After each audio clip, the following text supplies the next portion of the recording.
ꯅꯨꯡꯁꯤꯕꯤꯗꯨꯅ Manipuri entertainment ꯆꯦꯅꯦꯜꯕꯨ subscribe ꯑꯃꯁꯨꯡ like ꯇꯧꯕꯤꯔꯝꯃꯨ꯫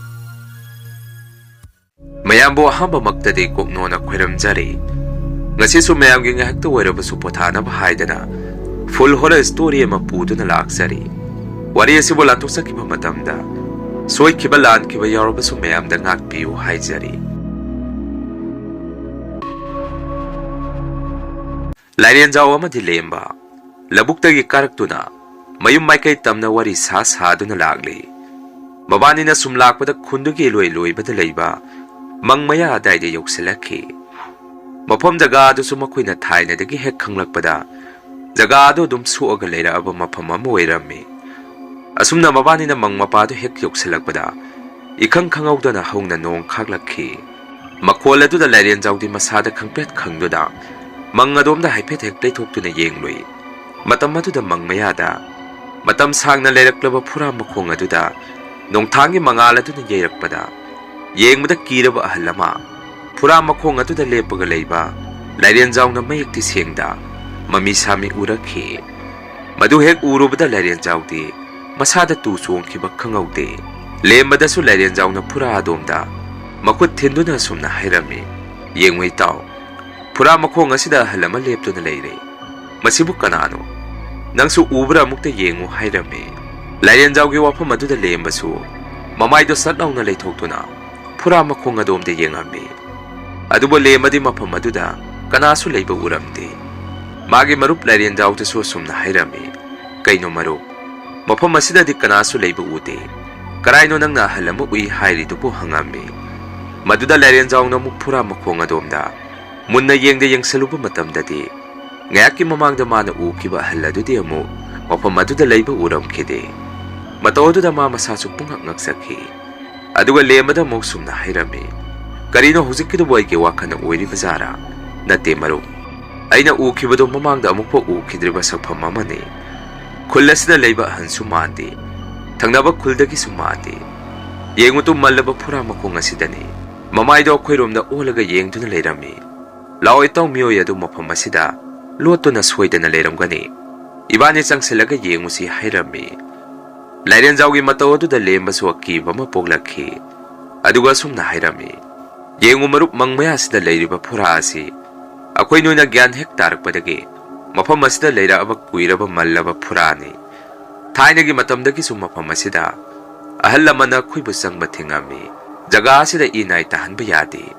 ꯁꯟ ꯏꯔꯣꯏꯐꯥꯎ ꯊꯥꯖꯟꯕ ꯌꯥꯗꯦ꯫ ꯈꯨꯜꯁꯤꯒꯤ ꯑꯣꯏꯅ ꯆꯠꯅꯕꯤ ꯂꯥꯏꯅꯤꯡꯒꯨꯝ ꯃꯐꯝ ꯑꯁꯤ ꯑꯔꯨꯕ ꯈꯨꯕꯝ ꯑꯃꯒꯨꯝ ꯃꯤ ꯆꯪꯕ ꯌꯥꯗꯦ ꯍꯥꯏꯗꯅ ꯆꯦꯛꯁꯟꯅ ꯃꯐꯝ ꯑꯁꯤꯒꯤ ꯑꯀꯣꯏꯕꯁꯦ ꯈꯥꯖꯤꯟꯗꯨꯅ ꯊꯝꯃꯤꯕꯅꯤ꯫ ꯃꯁꯤꯒꯤ ꯃꯔꯝꯁꯨ ꯀꯔꯤꯒꯨꯝꯕ ꯑꯃ ꯁꯣꯏꯗꯅ ꯂꯩꯔꯝꯒꯅꯤ꯫ ꯅꯪꯅ ꯎꯔꯤꯕꯗꯨ ꯇꯁꯦꯡꯅꯃꯛ ꯃꯤꯕꯨ ꯑꯣꯏꯔꯕꯁꯨ ꯂꯥꯏꯕꯨ ꯑꯣꯏꯔꯕꯁꯨ ꯏꯕꯥꯅꯤ ꯃꯐꯝ ꯑꯁꯤꯗ ꯀꯨꯏꯊꯅ ꯂꯩꯊꯕ ꯆꯨꯝꯂꯣꯏ꯫ ꯅꯣꯡꯁꯨ ꯇꯞꯅ ꯇꯞꯅ ꯆꯨꯊꯕ ꯍꯧꯔꯛꯂꯤ꯫ ꯏꯕꯥꯅꯤ ꯆꯠꯂꯁꯤ" ꯍꯥꯏꯗꯅ ꯂꯦꯝꯕꯅ ꯃꯥꯒꯤ ꯃꯔꯨꯞ ꯂꯥꯏꯔꯦꯟꯖꯥꯎꯗ ꯍꯥꯏꯔꯝꯃꯤ꯫ ꯂꯦꯝꯕꯒꯤ ꯋꯥꯐꯝ ꯑꯗꯨꯗ ꯂꯥꯏꯔꯦꯟꯖꯥꯎꯁꯨ ꯀꯔꯤꯁꯨ ꯈꯨꯝꯗꯦ꯫ ꯃꯐꯝ ꯑꯗꯣꯝꯗ ꯑꯃꯨꯛꯇꯪ ꯃꯨꯟꯅ ꯌꯦꯡꯉꯝꯗꯨꯅ "ꯆꯠꯂꯁꯤ ꯏꯇꯥꯎ" ꯍꯥꯏꯔꯛꯈꯤ꯫ ꯅꯨꯃꯤꯠꯇꯨ ꯃꯕꯥꯅꯤꯁꯨ ꯀꯤꯅ ꯀꯤꯅ ꯃꯌꯨꯝꯗ ꯌꯧꯅꯔꯛꯈꯤ꯫ ꯂꯦꯝꯕꯅ ꯃꯌꯨꯝꯗ ꯍꯦꯛ ꯆꯪꯉꯛꯄꯗ ꯃꯥꯒꯤ ꯃꯇꯨꯡꯗꯒꯤ ꯈꯨꯠꯁꯥ ꯑꯃꯅ ꯇꯥꯞ ꯂꯥꯎꯅ ꯂꯥꯝꯃꯛꯈꯤ꯫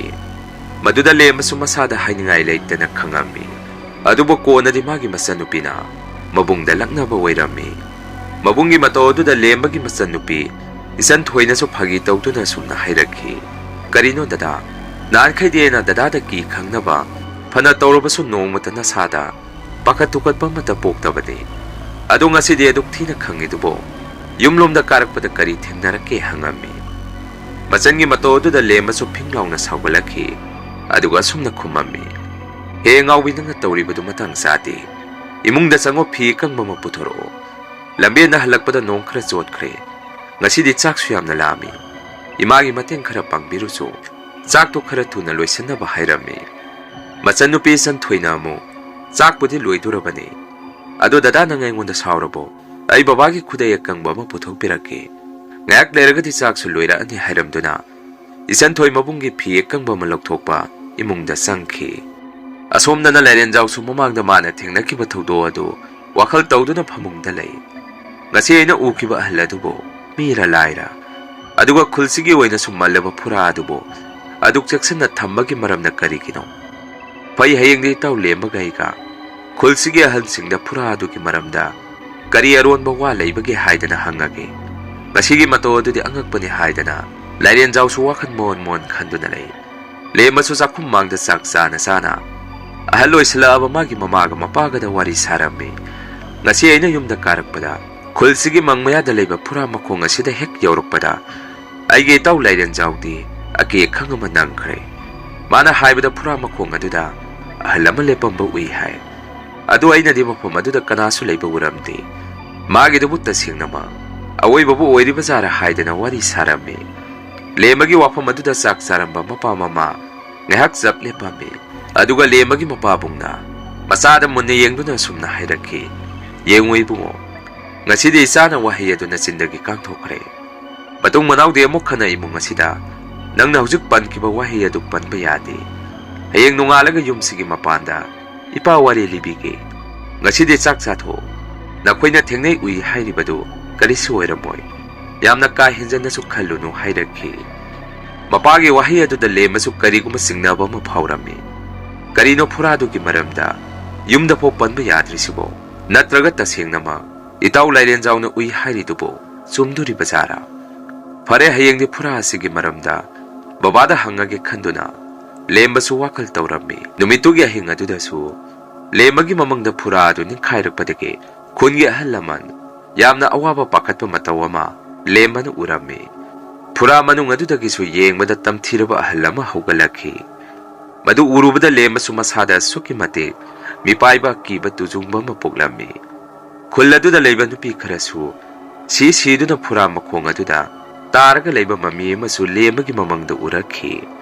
mayamdugi marakta magi masan nupi san thoisu phura makhong aduda siduna leiramba lembana thengnarakhi matau kyasda lemba hingnongyai aduda lauduna mikap thorakhi masa pumbasu humangna pulup lupami lemagi mapaga mamagasu masana hingda pakana laubadu tarakpadagi lemagi manakta setselami aduga sumna hairami kaidawrake bungo karigino hinga sida dukkana lauri tubo namangdaga kari urake hangami lemana mu ima baba ayaki bamanga mamangore adu ai hujikte gyan tare kari su tawdre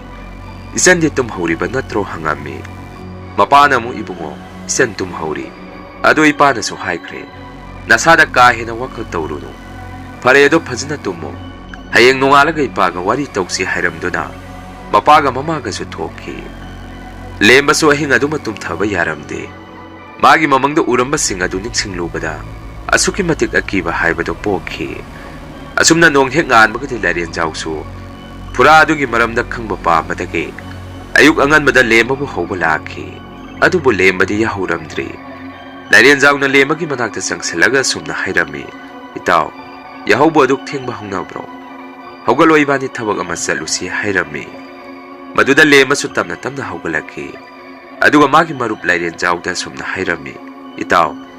ngarang ahingde punsida amuk phongmangdriba angakpa kiba mangama mangore madugi ne ngasidi yaho khara thengthokre hairami lairen jawna muk lemba aina nangida laise te karigi sunati phura adugi maramda khulsige hallamanda wa khara hangusi lakpani aisu phura adugi maramda yamna khangingba mapokre isada lao marup tumbado hogalo hairami lemana muk mataw madugi wahido babane mungda panba yate hai phare adu mapandu ina wari tawrasi aisu hogalage nang su mapanda ngahak leiramo hairami asumna lemasu mamai mamit ta thokpa loiraga mapanda thorakhi matam aduda lemagi mapabungsu lairen jawga mapanda wari watai saduna leirami aduga lemada sumna hairakhi laoi bungo sida phamu isani na khangningiba wari adu ipana khoida libige yengu ngasidagi sei humpu muki mamangda khulasida saidangduna leiba ahal maiba ma leirami haujike halase suki matik tamthirami khul khudingi sangjapam lauduna khulladu mahan tahanba loiraga atopa khulda muksatuna khun khudima aki tujungbana nakhalami matamadu da mana tamliba afataba bidyadu da sizinanaba khun khudingi sangduna nupi ngangi khutsa khongnaw kaktuna mana mahiyama sangeng tawbada miyoibaki khutsa khongsa singadu hapami asiguma tamthiriba mataw kyasi anamana nupi ngangdana helami nomagi misi sadana sibasu khul khudingi henkalaki asiba singadu gisu khutsa khongnaw mate yarom khide Matau kiyasna matam aduda palamba khungi ningthongnasu tamthiba miyoi ase thiba humba horakhi adubo mi hatpa tamthiba miyoi adudi ahal maiba aduni haibasi miyoi kanana su khanglamde maduna khunja singsu akiba mi paibana thanki miyoi amata yumdagi mapan thok thongna khide asumna tamthiraba maiba aduna magi sangeng tamduna khullamabo mang taknabu honarakpadagi nongmadi khungi ningthau asina hinga thengba amada nupigi mitam lawduna khullasida koichat chattuna leirami matam aduda tamthiraba phatraba maiba aduna khungi ningthau aduna nupigi sakpham lawduna chatpadu mana urami maduda maiba aduna sengba nupi oiraboi ningdana khungi ningthau adugi manakta changsanduna thawai lawnaba honarami adubo nupigi phizon setuna nupi magi mitam lawriba miyoi adudi khungi ningthau oibana phatraba maiba aduna hek changselakpada ningthaugi masada yepiba thangsang adu satoktuna phatraba maiba adubu mangakkaktuna mafam aduda hatokhi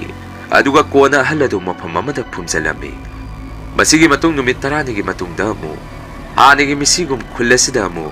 misi chada siba mu khaurakhi matau kyasna khungi ningthausu angakpa pokhi garamba mi hatpa tamthiba miyoi amamu khullasida changa abajano khalami maduna ningthau asina amu mamangna mana lawkiba nupigi saklol adu amuk lawduna ahing khudingi kuchet chattuna leirami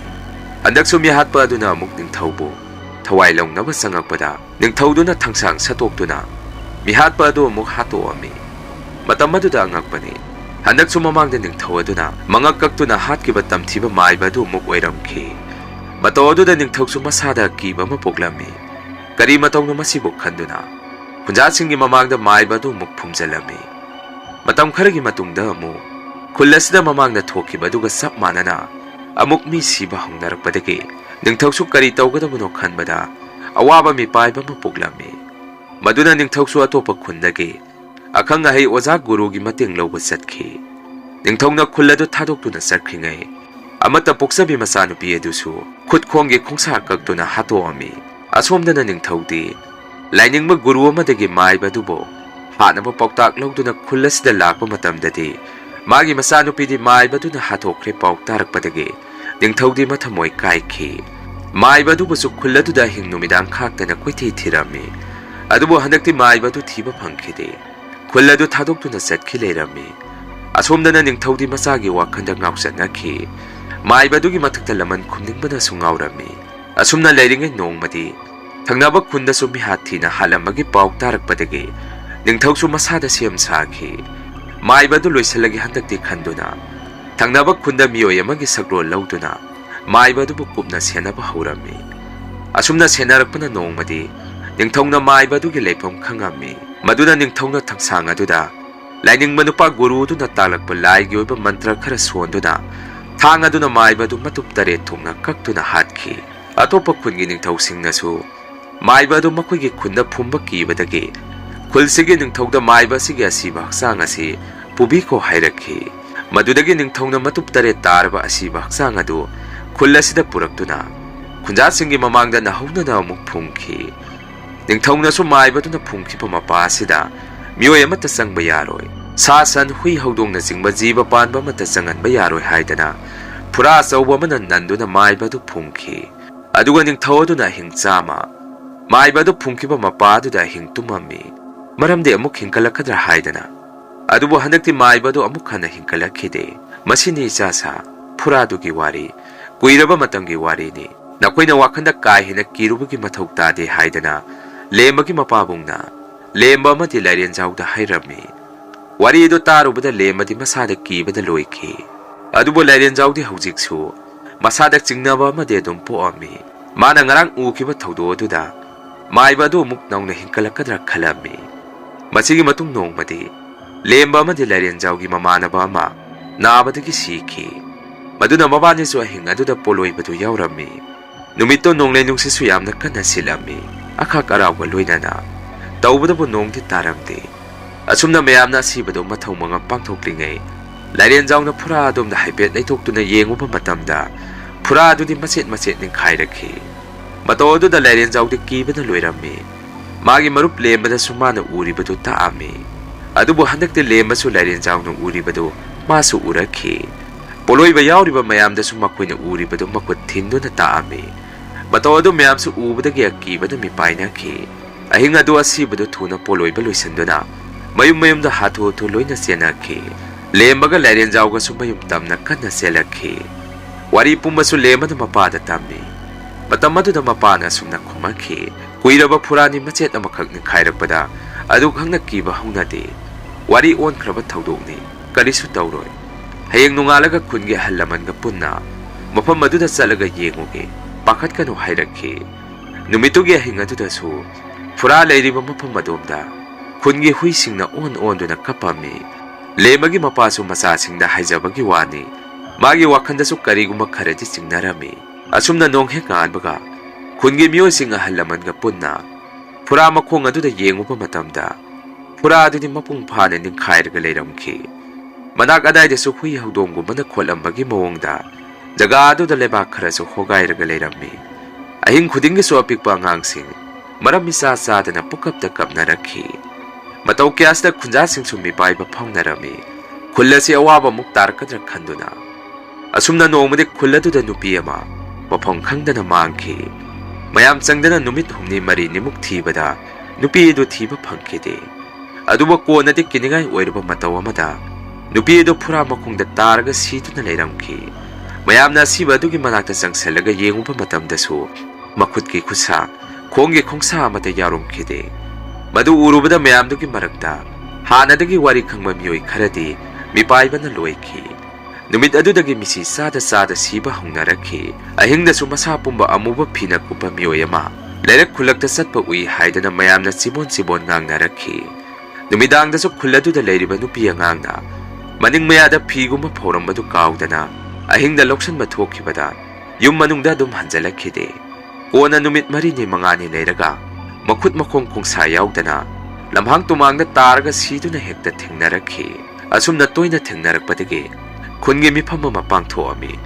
ꯑꯗꯨꯒ ꯐꯨꯔꯥ ꯃꯈꯣꯡ ꯑꯗꯨꯗ ꯂꯥꯏ ꯇꯤꯟ ꯈꯣꯏꯔꯝꯅꯕ ꯃꯥꯏꯕ ꯃꯥꯏꯕꯤ ꯀꯌా ꯑꯃ ꯅꯦꯛꯇꯨꯅ ꯏꯔꯥꯠ ꯊꯧꯅꯤꯖꯔꯝꯃꯤ꯫ ꯃꯗꯨꯁꯨ ꯀꯥꯟꯅꯕ ꯑꯣꯏꯈꯤꯗꯦ꯫ ꯃꯤ ꯁꯤꯕꯗꯤ ꯅꯣꯡꯃꯒꯤ ꯁꯨꯝ ꯍꯦꯟꯒꯠꯂꯛꯈꯤ꯫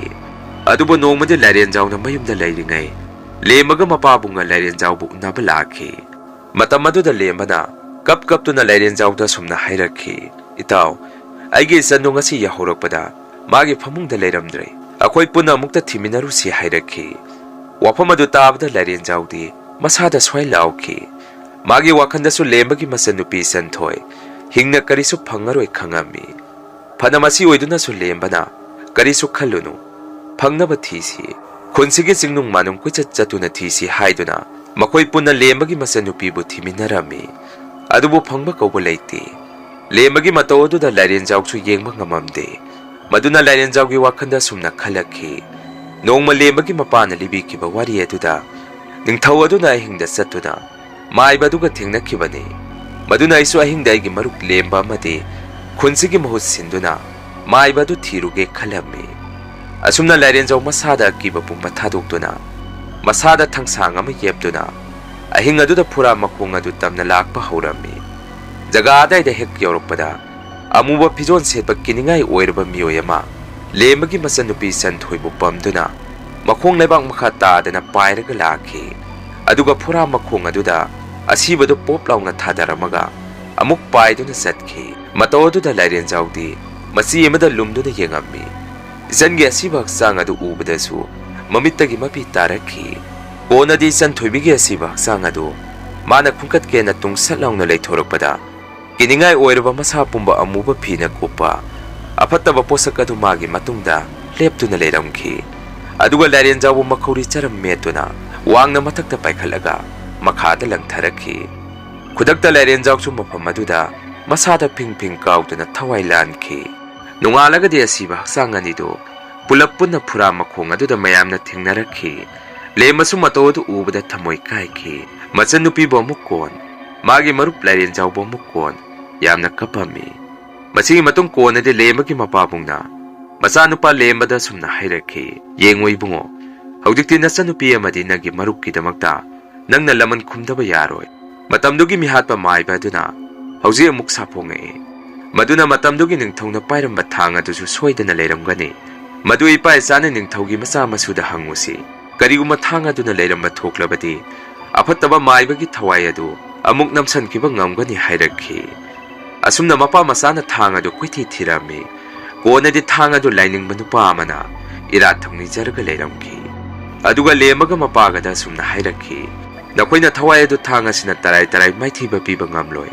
Madugi mahut thang asina maiba adu phungkiba phura makhong adu takhairaga thang asi phumjallu. Madu oirabadi thang asina magi mathakta nanba thokle. Amuk khanna su hawgalakpa ngamaroi hairakhi. Boktaga adu lawduna thang aduga loinana lemba mapa masa phura makhong adu takhaiba lakhi. Phura makhong adu hek takhaiba haurakpada maiba adugi thawaina mabani da ayet apan kya ama pirakhi. Leinung adudagi su sigiba thawai sing aduna makhut makhong thindoroktuna lemba mapa masa da kihan khangan ba haurakhi. Lemagi mapa su thawai duna lakna ba haurakhi. Asomna lema su mapa bu kanna bu honarakpada mapa na changakanu nangi thabak tu loisalu laurakhi. Lemagi mapa bu ngadusu thawai aduna mangak sammetuna